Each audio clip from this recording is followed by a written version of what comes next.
So yeah, Starfield is so big, it looks like it has Cyberpunk 2077 within it. Let me explain here. We have two huge cities. One is called Neon City, as you can see right here, and then the other is called the City of Atlantis. But both take to cyberpunk themes, and they are wildly different from one another, which is really, really cool. It's awesome to see some cyberpunk themes inching their way into Starfield. It looks like it's going to be a big theme in the game, despite the fact that there will be a wide variety of different cities, planets, and areas that we will explore. But does that mean this game is open universe? That's the big question. How big is it actually?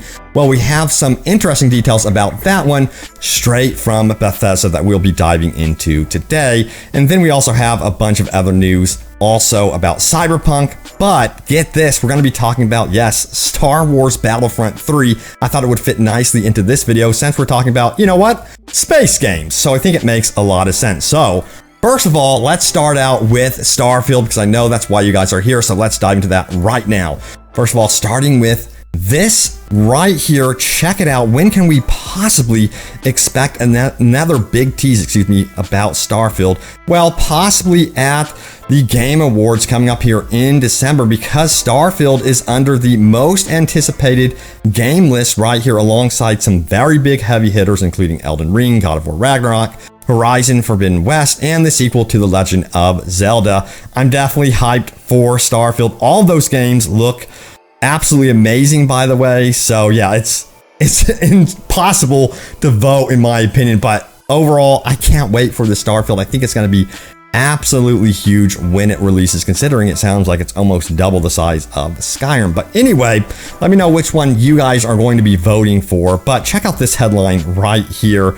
It goes on to say this: Starfield has a planet where you get high on fish. I kid you not, this is actually a thing in this universe. And we're taking a look at the city that they are speaking about. It's called Neon City, and it's basically a big fish platform where they go in and they, mine, I guess you would say, for fish. I can't find the word. Fish for fish. There it is. That's what I'm looking. They're fishing for fish. But anyway, they are fishing on this big platform here, but they found out that there's a fish where you can actually get high off of it, and it becomes the Amsterdam of the universe. I definitely want to visit this place. I'm just saying. But yeah, it's going to be really cool, and there's some artworks here. As you can see, it has some more seedier, dark places, so it might not be all fun and partying on this platform. It might be kind of deceptive, but there are also some areas that look really, really cool, and these are, of course, just concept arts. I want to see what it actually looks like, considering the in-engine shots look absolutely breathtaking. Can you imagine taking this, okay, and turning this concept art into this? I mean, I can't wait to see what it looks like. It's absolutely killing me at this point. But yeah, Neon City, it sounds like it's going to be the party city, of course. But then you have Atlantis, which is going to be the spaceport and the capital, of one of the big factions in this game. So it's definitely very different from the Neon City in that it is not a party atmosphere. In fact, I think this one is going to be more of a political atmosphere. And it also kind of has Mass Effect themes with it, because it has a lot of different alien life forms on there. So you're going to be interacting with non-humans and humans alike and different creatures. So that's going to be really cool. Definitely screams Mass Effect right there. But all of these cities have influence from Cyberpunk 2077, or I should say, it's more appropriate to say a Cyberpunk theme for sure. But the question is, how open is this game? Is it open universe? Can you go exploring limitless like No Man's Sky? That's a question that a lot of us are wondering, and we have an actual reply here from Bethesda. It goes on to say this: it's still an open world game, not an open universe game. And here's the exact quote. I know a lot of you guys are curious about this one. It goes on to say this: when asked in the interview if Starfield could be considered an open universe game instead of open world, Howard says he's very careful about setting expectations. Furthermore, it goes on to say the following, if I can get the actual quote up here. It says right here, I don't want to set any crazy expectations for that. You know, we have cities and we build them like we built the cities we've built before. We have lots of locations that we're building like we've built before. Just don't expect an endless universe to explore. So, you know, guard those hype levels. Again, don't expect this to be where it's like seamless exploration, like No Man's Sky. That might not actually be in this game. It might be where you actually transition to the planets through, I don't know, some sort of cinematics. That could be possible, but it sounds like it's going to be built more in the vein of Skyrim than anything else, which makes a lot of sense. But there's still hundreds of hours of content in this game.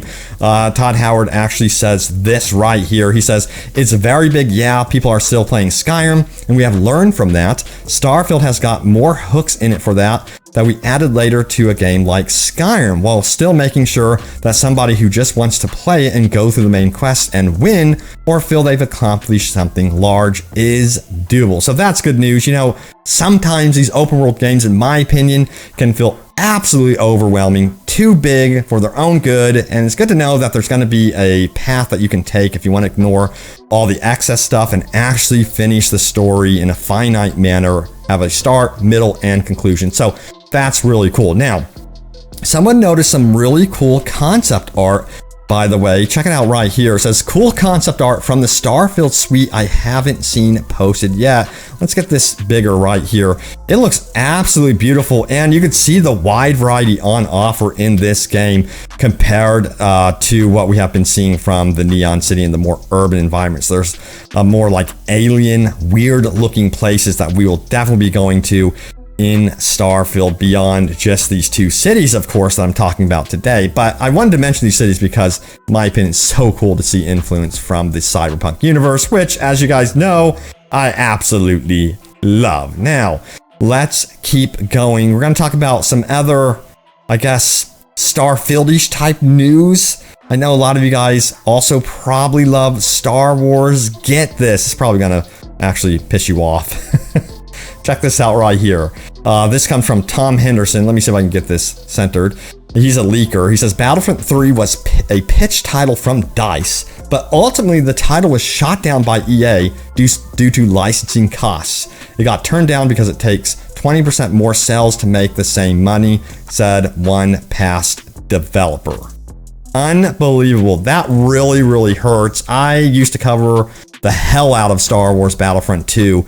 And to know that Star Wars Battlefront 3 is not going to be a thing just because of the fact that, you know, the licensing deal fell through, that is such a bummer to hear. But I think it's more than that, of course. With the failure of Star Wars Battlefront 2, I think it really, really hurt DICE big time. And they're also dealing with struggles with Battlefield 2042. That's a whole other matter. Now, I've got a question for you all. If we were to see Star Wars Battlefront 3 in development, who would you like to see develop it? That's the big question.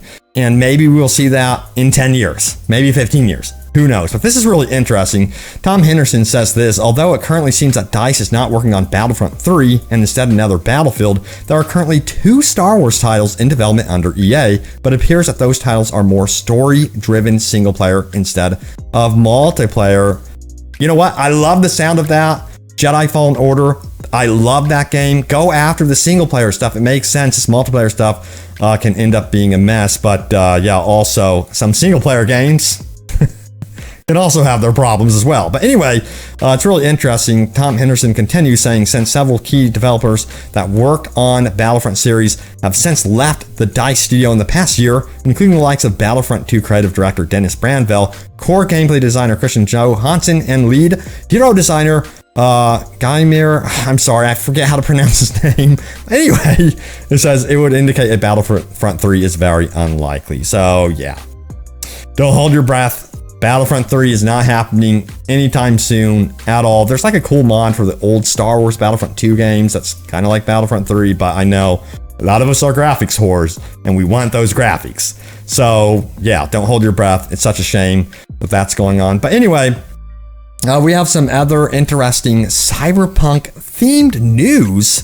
right here, check this out. Let me know if you agree with this one. This one comes from Forbes. It says, if Sony can stop selling Cyberpunk 2077, it can stop selling Call of Duty. Oh boy. So this is, of course, in reference to Bobby Kotick and the current Activision fiasco that is going on right now, this article suggests that, if Sony can halt sales for Cyberpunk over glitches and things like that, maybe the gaming community needs to take a stand and stop selling, Activision games until Bobby Kotick answers to a lot of these issues that are happening underneath Activision's umbrella. So perhaps that could happen. Will it happen?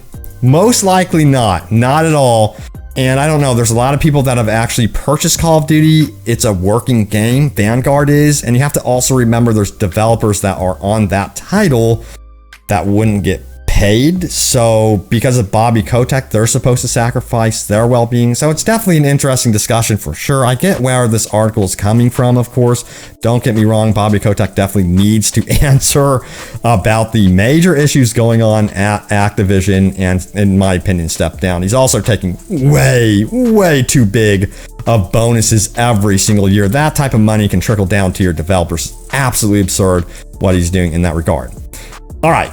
It is time for your top comments. So remember, leave a comment down below about Starfield or whatever, and I will be sure to highlight it in an upcoming video. So let's do this. Let's check out and see what you guys had to say about my most recent Starfield video, which was titled Huge Leak, New Update from Bethesda, New Gameplay Details. So this was an interesting leak.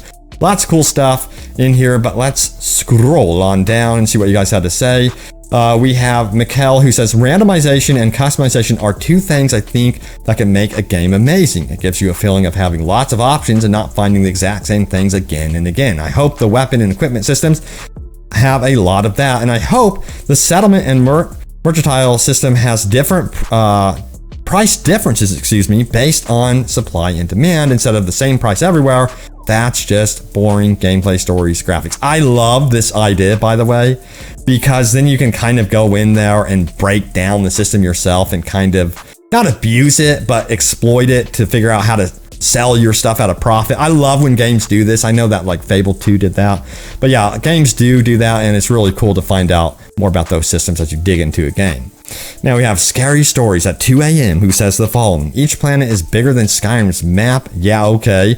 Getting some heavy 16 times the graphics vibes the more I hear. That was definitely a leak about that one. So you should take that with a grain of salt. Who knows if that's true? We'll see what happens. But with recent quotes from Todd Howard and things like that, it sounds like they're trying to tell us all to have your hype levels guarded. Be careful with that.